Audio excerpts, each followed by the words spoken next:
Hello viewer, welcome back to Simple Easy Model World. In the UK this week we've experienced a very rare weather phenomenon. We've had a heat wave, and that could spell real disaster and damage for our models and our scale dioramas. In this video I'm going to explain what can go wrong and how to prevent. Displaying some of your models on a windowsill might seem like a very good idea, and of course a very cheap alternative to the traditional display cabinet, but you're going to get sun bleach on those models even if you don't suffer from direct sunlight. This particular window does get the sunlight for the last third of the day, and that's why these models don't normally live here. The other thing that can happen is that with the traditional bubble pack boxing that we get on models, they'll get sun bleached and they go an awful shade of yellow. I don't have an example here to show you, but we've all seen them, haven't we, in those shops with a low turnover of stock, or perhaps the odd charity shop where the model is cheap but the box is damaged. And that doesn't matter to you if you don't intend to keep that model for collectible value as such.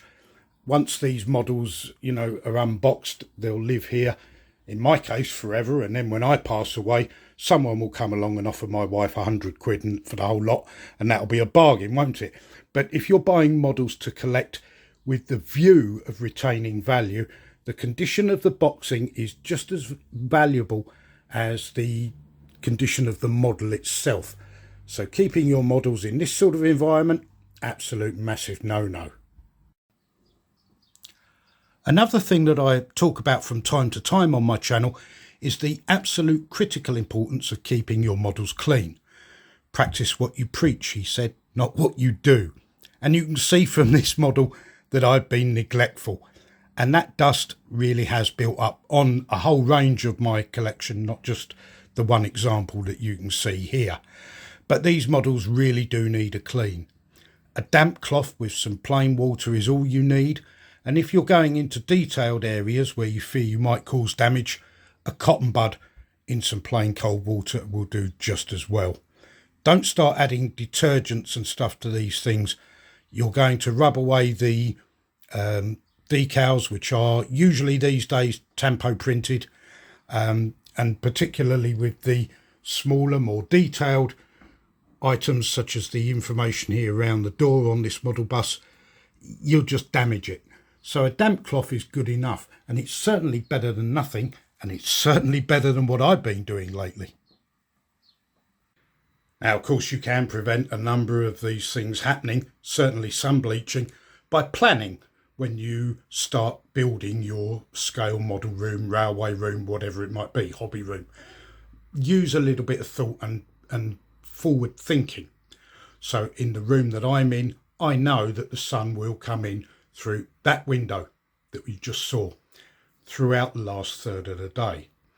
So that made it very obvious to put my display cases that you can see behind me on the wall that they're on, because that wall does not get too much sunlight. And in any case, I can always pull the blinds down to reduce the problem. But I've eliminated a large degree of trouble right from the get-go by forward thinking. Likewise, although it's not the permanent home for the models, my collection of 1/24 scale buses in a room, or in a part of the room where there is not much direct sunlight. My collection of bus ticket machines, on the other hand, are in direct sunlight. I'm not too worried about that because obviously they're metal. There are one or two plastic components on them, as you can see, but they are largely metal and therefore not quite so susceptible to damage. The books, they come out of the way when there is direct sunlight, because books and magazines, anything like that, will get sun bleached just as quickly as our valuable models. Now, of course, if model railways are your thing, you'll be fully aware of the threats that extreme weather, both hot and cold, can cause. Hot metal expands and you'll find distortion occurring to your model railway if it's in a hot environment, particularly of course if it's in something like an outbuilding, a shed, or a loft indeed, where temperatures can get extremely high in the summer and very low in the winter. And that expansion and contraction in both directions at extremes will cause you problems. There isn't a great deal you can do about that other than pay attention to regular assessments of the condition of your model railway track.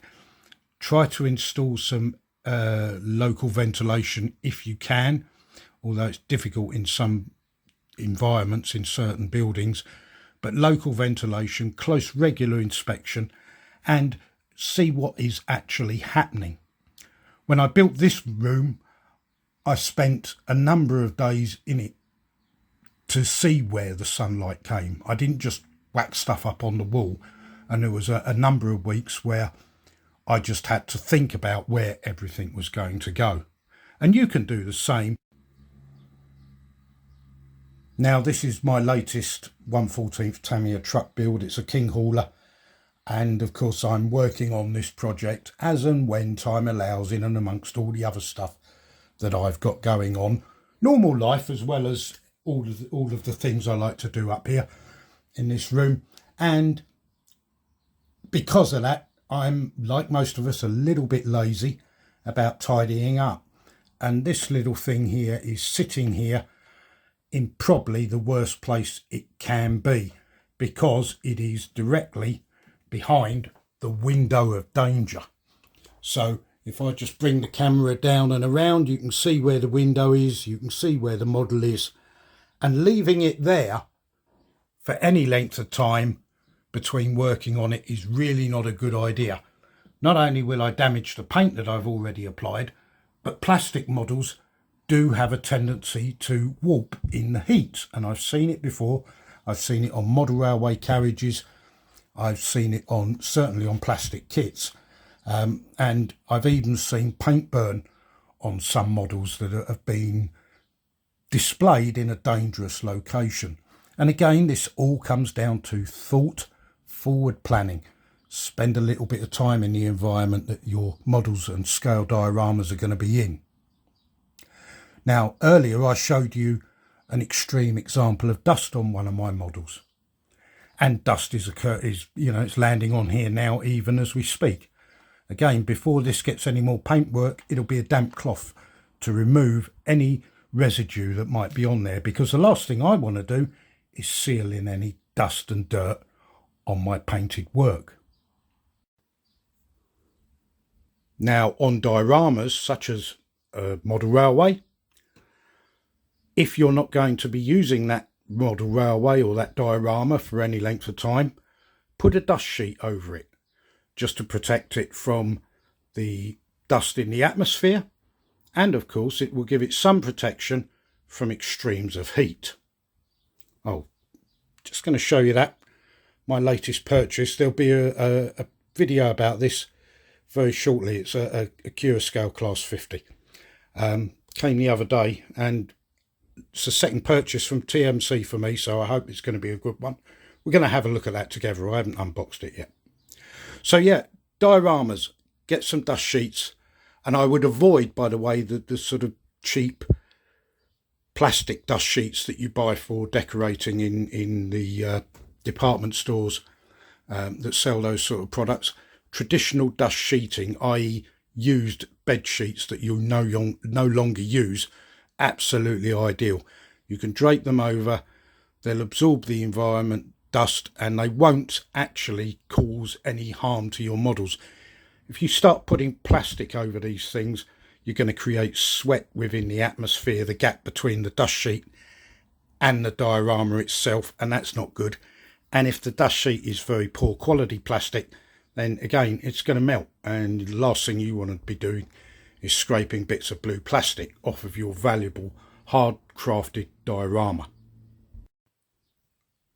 And once again, it's a case of me not practicing what I preach, because while I'm building my railway, in and amongst everything else I'm doing, I've left a whole range of paints and glues and various other products out on my bench while I work on things, and keeping those, they're not actually in the direct sunlight even though they're close to the window, but keeping these things out like this is not good practice.